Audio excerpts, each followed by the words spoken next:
Vice President Vance and Treasury Secretary Besson set to meet separately with Ukraine President Zelensky this week. This comes as part of a broader push to try to end the war with Russia and secure American access to Ukraine's rare earth minerals and energy resources. I want to talk about all of this with Michael Froman, Counsel on Foreign Relations President. How much closer are we or aren't we? Well, yesterday's decision to release Mark Fogel is a good expression of good faith by President Putin.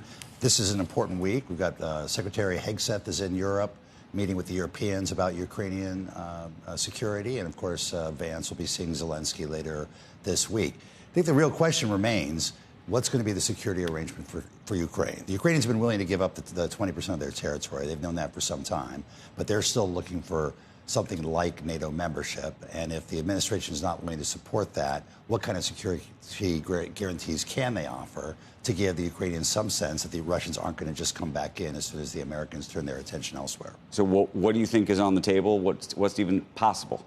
So with a lot of support, particularly from the Europeans and some from the U.S., the Ukrainians themselves can put in place a multi-layered defense system that digs in, creates real defensive lines, provides air defense, make sure that they have the facilities and the capabilities they need. I think the Europeans are going to need to put some boots on the ground, or at least have them ready to be put boots on the ground. They've done this before. They've got some joint expeditionary forces. They have the ability to draw on NATO troops for European Union. Do you think this is going to be a long, drawn-out, and this is going to go on forever, is what you're saying? Because once you're into the conversation of we need a defense system, well, the Russians are coming back, basically. This is like a never-ending war, then. You know, I think there can be an armistice, and I think there can be a defense system that deters Russia from coming back in. But in terms of the conflict is going to be there for a long time. Russia has its eyes on Ukraine, and Ukraine is very vulnerable. I think the question is, if Ukraine is not going to be in NATO, can NATO be in Ukraine? Can NATO troops from the European Union? What about the whole rare earths situation? Well, some of it is spread around Ukraine, but a lot of it is in the part that's currently controlled by Russia or close to the area that's being disputed. So if President Trump really wants access to that, he's talked about $500 billion of access to minerals, then we're going to have that access to that part of the territory as well. Michael, what do you think of the Treasury Secretary being sent? I mean, that surprised me a little bit.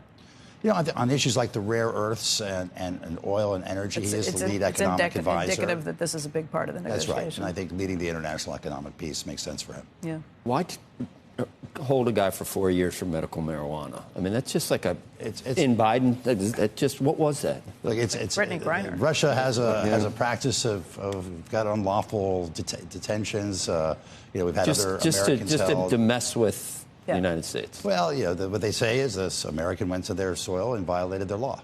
And so, you know, they believe in the rule of law. They arrest people. Big believers. Big believers in the rule of law. But you're right. It's holding hostages for potential trades, and that's what's going to happen now. And evidently, the U.S. is going to release some Russian prisoner as well. Oh, we didn't get. They haven't named the person yet. They haven't named the person, but they've said there's going to be some release. That's what it took for Brittany Griner too. That's right. People who have been accused of espionage here. Well, we got you here. Yes. Gaza, the next, the Riviera of the Middle East.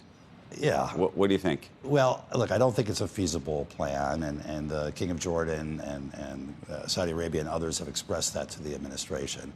There's no appetite among the Arab countries for a resettlement of Palestinians away from Gaza into their countries. And what is the impact of sort of ruminating on these ideas aloud, even if they're not accepted wisdom of the crowds from elsewhere? I mean, you know, beyond this sort of, right, can you speak outside the box? I mean, right, he would say, the administration would say, President Trump's an out-of-the-box kind of guy. He's going to throw out all of these ideas.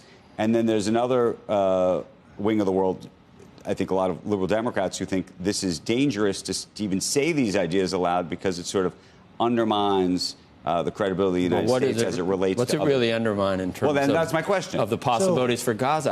I looked at it and I'm thinking it's unsavable. It just it wasn't a great place to live before October 7th. Now it's so much worse. But then you worry that even if you go and rebuild it and get rid of the tunnels and get rid of all the unexploded bombs and everything else, then Hamas is But look, slowly seeps back in, and we do it all again, or Israel does it all again in 5 years. But I think your point is a good one, which is I think the president has this unconventional way of putting ideas on the table, and there's an element of truth, or there's a nugget of something that bears attention. So, buying Greenland, I don't think that's going to happen. But is Arctic security important? Should we be paying more attention to it? Yeah. As Russia and China are paying attention to it? Panama Canal, that's not going to happen. But should we be concerned about China's role in Latin America? Sure. So I think he puts these ideas out there. It changes the dialogue. It gets the attention of the world. And then hopefully we can find a way forward that addresses what some of the underlying truths are. So you think it's actually good that he's doing this? That's the question. I think it's highly disruptive. But I think it does change the narrative. And I think it does get people's attention saying, okay, the U.S. is actually, as you said, thinking outside the box. Now, outside the box can have a lot of negative implications for people like the Palestinians who view that as their home. But I think at the same time, it gets the attention of the other Arab nations to say we've got to do something differently when it comes to Gaza. What we saw yesterday, I think there was a pretty immediate response that Hamas said they want to work towards the ceasefire. I mean, is it the factor of, okay, there's a little bit of crazy here. We don't know what's going to happen. We want to. There is the madman theory of international relations. It goes back to President Nixon. Henry Kissinger used it well with others to say, I can't control this guy, and you never know what he's going to do. I think at some point it does undermine both the credibility of the presidency and the credibility of the United States if we put stuff out there and then it ends up falling by the wayside. It's like the red line. Right. Yeah, no, exactly right. I mean, you might be critical when a previous president said a red line in Syria and then didn't follow through on it. Now we're creating red lines every week, whether it's on tariffs, or ceasefires or something else. And, I think one has to be careful about that.